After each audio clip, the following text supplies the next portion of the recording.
অফিসে কয়েকজন আমার হাতে মাংস খাবে বলে বলেছিল, তাদের ডিমান্ডে আজকে আমি মাংস করছি। তো দেখো মাংসটা ভালো করে ফার্স্টে ধুয়ে নিয়েছি, নুন, হলুদ, এখানে টক দই, আর হচ্ছে এমনি লঙ্কার গুঁড়ো, আর তারপর কাশ্মীরি লঙ্কার গুঁড়ো, 2 রকমই লঙ্কার গুঁড়ো দিয়ে আমি ভালো করে ম্যারিনেশনটা করে নিচ্ছি মাংসের। এটা ম্যারিনেট করে কম করে আমি 1 ঘন্টা রেখে দেবো। তো ম্যারিনেশন হয়ে গেছে। তো এখানে আমি দেখো এখানে ফ্রাই প্যান বসিয়ে নিয়েছি। তো সর্ষের তেলেই পুরোটা করব মাংস। আগে ফার্স্টে আলুটা ভেজে নিচ্ছি। বাঙালিদের মাংসের মধ্যে আলু না হলে আবার বড্ড বিরক্তিকর লাগে, আমাদের সব কিছুতেই আলুটা আগে প্রিফার করে।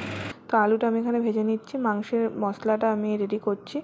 এখানে হচ্ছে ধনে আর জিরে আমি গরম জলে গুলে রেখে দেবো গুঁড়ো। তো এখানে এখন ফোড়নে দিয়ে দিচ্ছি জিরে, তেজপাতা, গরম মশলা, এগুলো আমি ফোড়নে দিয়ে দিচ্ছি।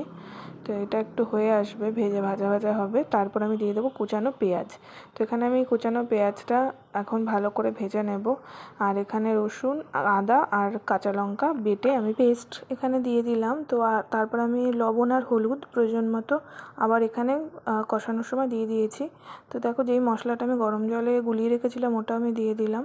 তো মশলাটাকে একটু ভালো করে কষতে হবে টাইম নিয়ে। তো এটা যত ভালো কষা হবে তত মাংসর টেস্ট হবে। তো কষা হয়ে গেছে।